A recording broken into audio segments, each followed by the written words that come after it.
Welcome to Backbone Unlimited. My name is Matt Hartsky. In this episode, we're talking about how hunting pressure shapes the way bulls behave across September each week, and why understanding that shift is crucial if you want to keep finding elk when others are struggling. Here's the reality. September is not static. The first few days of the season look and feel completely different from the last week. Opening morning, you'll hear bugles everywhere, see bulls feeding in the open, and find elk moving with confidence. But give it a week of trucks at every trailhead, bugles in every drainage, and human scent scattered across the hills, and things change fast. By mid-month, pressure is every bit as real to elk as wolves or mountain lions. They adapt. Bugles taper off, travel routes shift, and the easy elk most hunters chase are gone. In this episode, we're going to break it all down week by week. I'll show you how bulls react during opening week when pressure first hits, how they adjust once hunters start hammering the hills, and how their behavior evolves as the rut peaks and eventually winds down.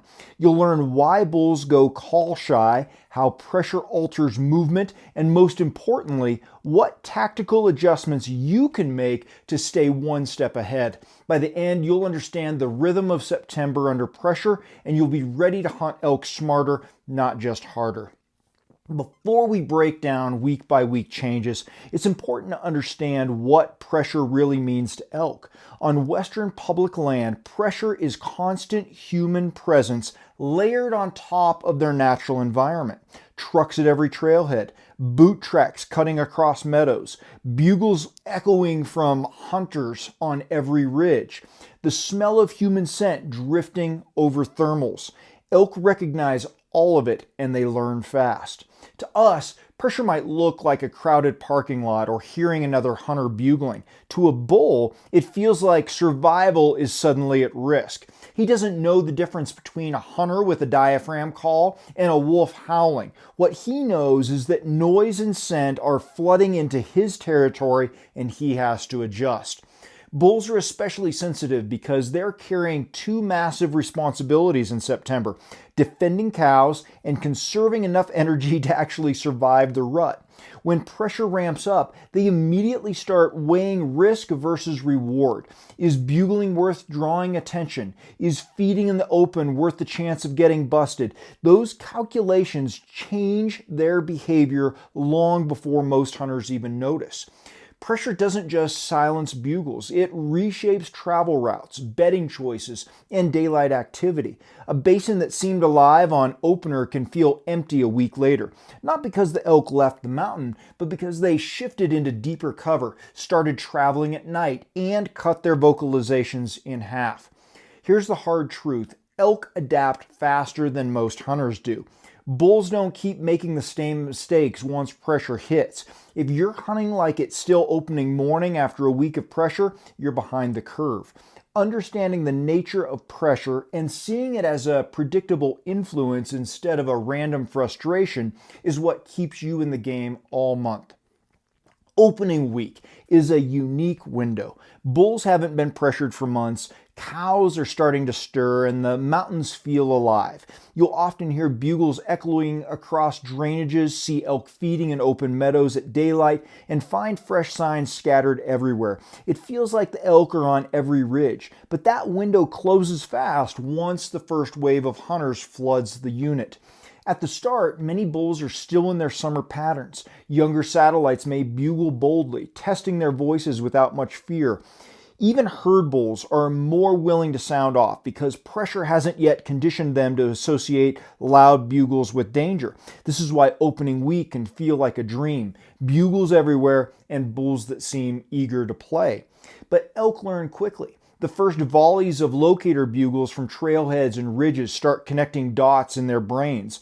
By the second or third day, they've already begun associating unnatural calling with human presence. The parking lots full of trucks, headlamps glowing on ridges at dawn, and scent trails laid down by dozens of hunters all send the same message: stay cautious.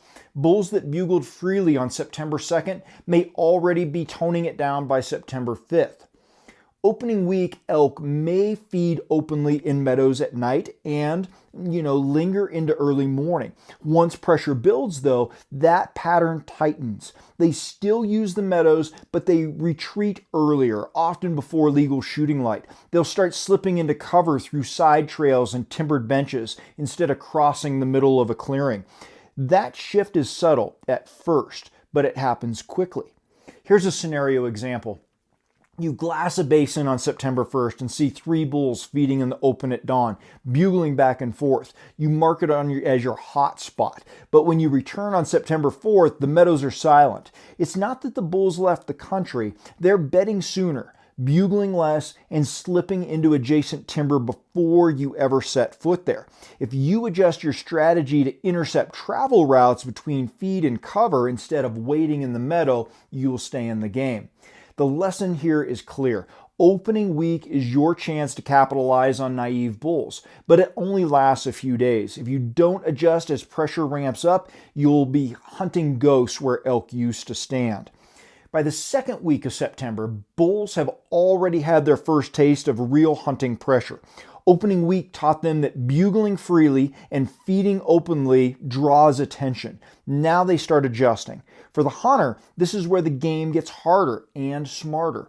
Bulls often reduce their vocalizations. Instead of bugling every 30 seconds, they might call once every 10 or 15 minutes. Some herd bulls still scream, but satellites especially start to quiet down. You'll still hear action at night, but by daylight, many drainages go silent. The bulls didn't disappear, they just learned that sound draws hunters. Elk also start shifting travel routes. Instead of walking across the middle of open meadows, they'll cut the corners or slip through timber strips on the edges. Instead of bedding on benches easily visible from across the canyon, they'll favor steeper, thicker north slopes where hunters hesitate to go. These small adjustments add layers of security to their daily routines. By week 2, bulls are feeling pressure from more than just hunters. Wolves, bears, or even cattle, depending on your area, that activity can add stress, but hunters are the biggest factor. The cumulative effect of headlamps at trailheads, bugles at dawn, and scent trails across meadows pushes bulls to become more careful with every move. Here's a scenario example. You hike into a drainage on September 10th where you heard bulls bugling every morning the week before.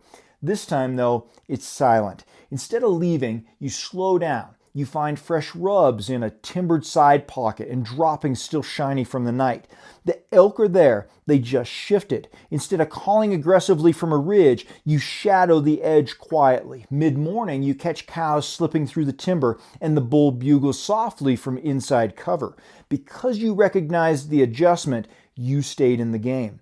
The key takeaway here is that by week 2, bulls are learning. They don't quit rutting, they change how they rut. If you keep hunting them like it's still opening morning, you'll be left scratching your head. If you adjust with them, hunting edges, going quieter, and trusting fresh sign, you'll stay lethal while others give up. By the middle of September, 2 powerful forces collide. The rut is peaking, and so is hunter pressure. This is the week when elk behavior is the most dynamic because bulls are being pulled in opposite directions. Instinct drives them to bugle, fight, and breed, while survival instincts warn them to shut up and avoid danger. Herd bulls at this stage are often stuck between defending cows and dealing with relentless hunter pressure. They'll still bugle, but often only when they feel they have no choice. Many times that means they bugle more at night or when shadowing their cows into deep cover. When they do sound off, they're usually close to their herd, making it harder to approach without bumping animals. Satellite bulls are everywhere in mid-September. Some are bold, bugling often and looking for a fight. But in pressured areas, many satellites adapt by shadowing herds silently. They'll follow at a distance, waiting for an opportunity, but bugle little or none at all. This behavior frustrates hunters who rely on sound alone. Unless you're reading sign and glassing edges, you'll walk right past these bulls without knowing it. Bugling contests are common in low-pressure units. But on hammered public land, mid-month often demands restraint. Challenge bugles can still work if you're in tight and the herd bull is already hot, but blind calling from ridges usually just educates elk. A better strategy is to use subtle cow calls or even silence to shadow the herd, then strike when the bull's natural aggression finally boils over. Here's a scenario example. It's September 15th at first light. A bull bugles repeatedly from a basin, but every time you move closer, his cows drift away faster. If you keep hammering him, he'll keep pushing them.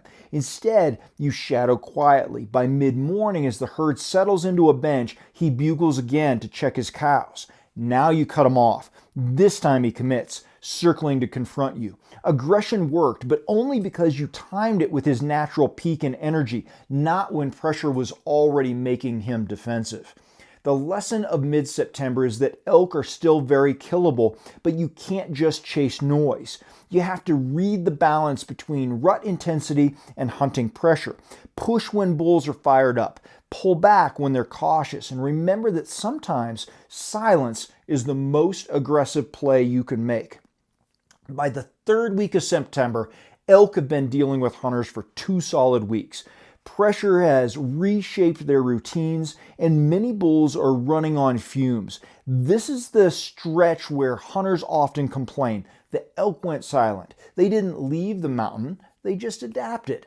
Bulls that were once vocal now keep their mouths shut. They've learned that bugling draws not just cows, but also hunters. Instead of screaming across basins, they bugle sparingly at night and travel silently in daylight.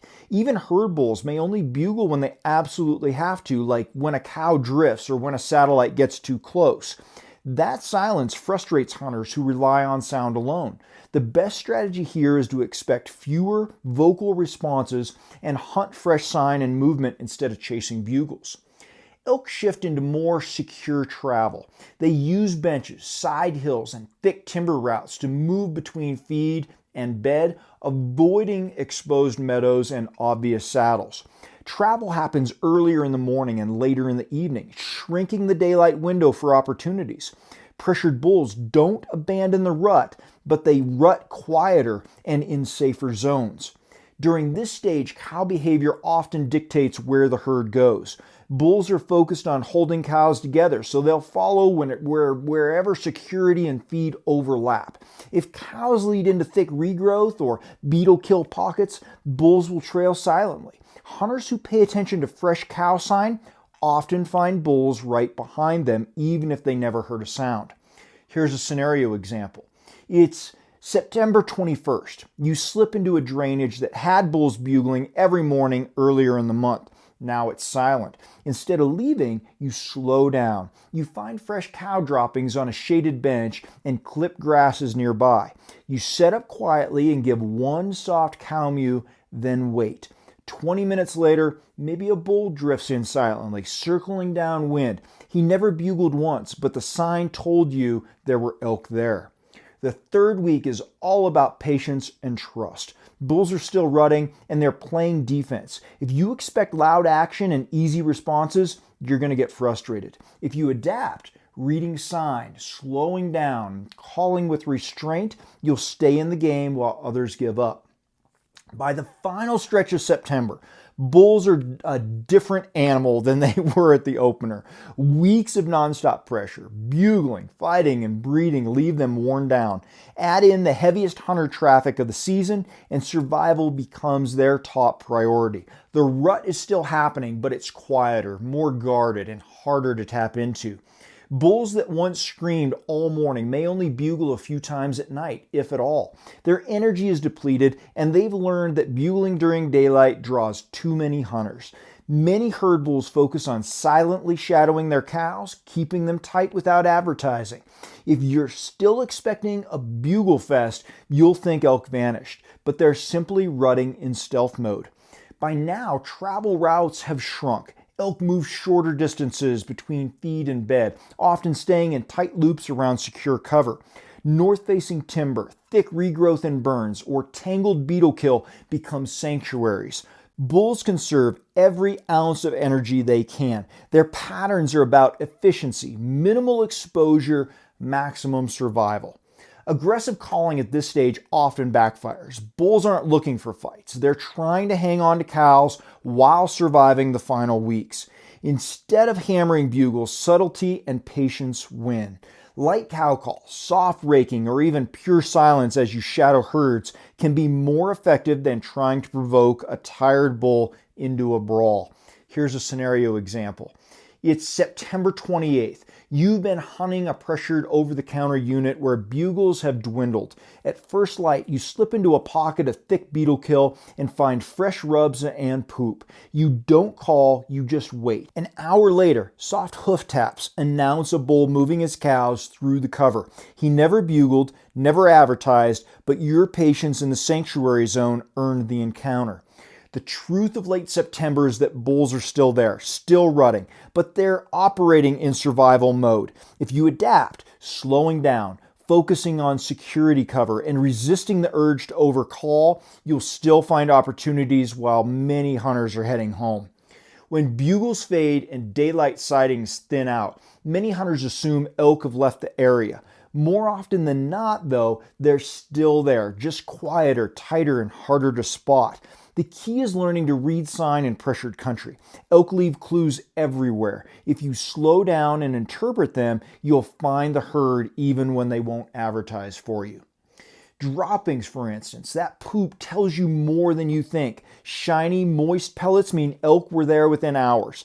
Dull, dry piles may still matter, but they're days old. Pressured bulls often move through at night, leaving fresh tracks and droppings along timbered benches or hidden travel routes. If you see that sign, you know elk are close, even if you never hear a bugle.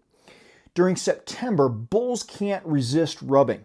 Even under pressure, they'll strip bark to mark territory and vent frustration. Fresh rubs with wet sap and strong odor mean a bull is nearby. Pressured bulls may rub more inside cover than in open burns, so look for scarred trees along shaded trails, hidden benches, and thick beetle kill pockets. Those fresh rub lines are like neon arrows pointing toward the herd. Elk in pressured units rarely march across open meadows after the first week. Instead, they build subtle shaded trails through cover. Look for compacted soil, broken branches at shoulder height, or fresh tracks cutting across benches. Pressured elk often move earlier in the morning and later in the evening, so reading these trails can show you the hidden loops they're running. Silence doesn't mean absence. In pressured units, you'll often hear hoof taps, branch snaps, or soft cow mews long before a bugle. Train yourself to hunt with your ears tuned in to small sounds, not just bugles. Many bulls give themselves away with a quiet chuckle or single mew inside cover. If you only key in on bugles, you'll miss those moments. Here's another scenario example. It's September 23rd. You hike into a drainage that was loud 2 weeks ago. At dawn, it's silent. Instead of leaving, you slow down. On a shaded bench, you find a fresh rub line, dripping sap, and cow poop still steaming. You set up quietly and listen. After 30 minutes, you catch the faint sound of a stick snapping. Moments later, cows drift through the timber, followed by a silent herd bull. By reading the sign instead of relying on noise, you found elk and set up when most hunters assumed they were gone and just kept marching. The truth is, pressured bulls leave fewer vocal cues, but plenty of physical ones. If you slow down and let sign guide your hunt, you'll stay with the herd while others walk out empty-handed. Understanding how bulls adapt to pressure is only half the equation. The other half is how you respond as a hunter. Most hunters keep doing what worked on opening morning even after elk behavior has shifted. That's why so many tag soup stories pile up. If you want to keep finding bulls through September, your tactics have to evolve with them.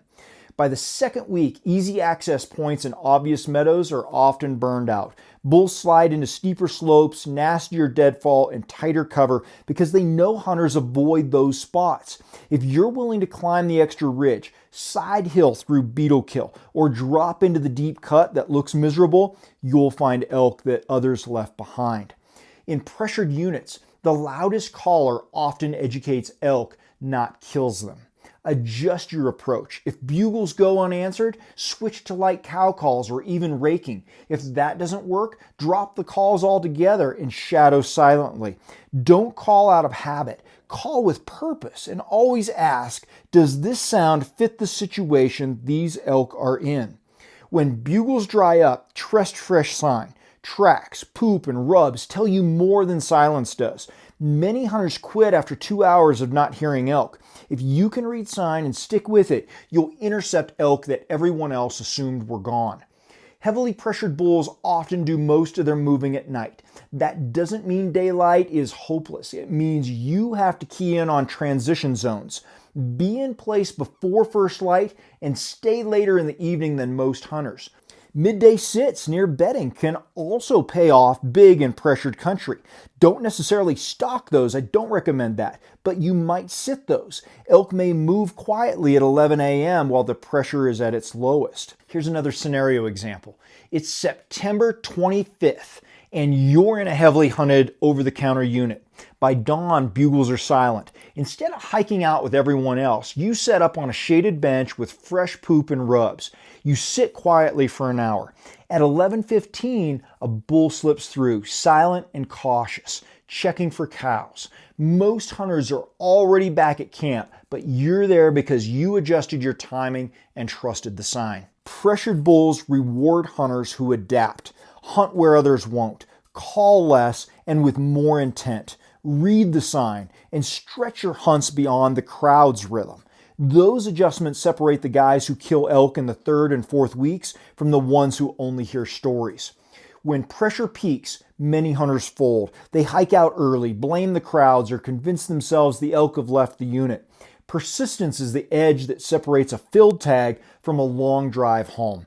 Bulls may adapt, but they don't quit being elk. If you stay committed, disciplined, and willing to grind, you'll still find them. Most hunters hunt hard for the first few days, then taper off. By the 3rd week, pressure is still real, but the consistency of effort drops. If you keep showing up, slipping into dark timber, staying on sign, and pushing through tough country, you'll encounter elk that others missed simply because they stopped trying. In pressured elk country, success rarely comes fast. You might shadow silent herds for days, find fresh rubs without a single bugle, or get glimpses of cows with no bulls in sight. Persistence means stacking those small wins into momentum. Every fresh track and every steaming pile of poop tells you you're close. Trust that the payoff comes to the hunter who refuses to leave. Hunting pressured bulls is a grind. You'll deal with silence, frustration, and second guessing. Persistence isn't about miles. It's about keeping your head in the game when others check out. The bull that sneaks in at 11 a.m. or bugles once at dusk is often killed by the hunter who stayed patient, not the one who packed up early. To wrap it all up, elk in September are shaped as much by hunters as by the rut itself. Pressure changes everything. Bugles taper, travel routes tighten, and survival instincts kick in. If you recognize how bulls adapt to those week by week and adjust your tactics to match, you'll keep finding elk when others walk away. Don't expect September to stay the same from start to finish. Hunt with awareness, adapt your style, and lean on persistence. That's how you stay lethal in pressured elk country. If you want to dive deeper into strategies like this and sharpen your edge, I'd like to invite you to join me on Team Backbone.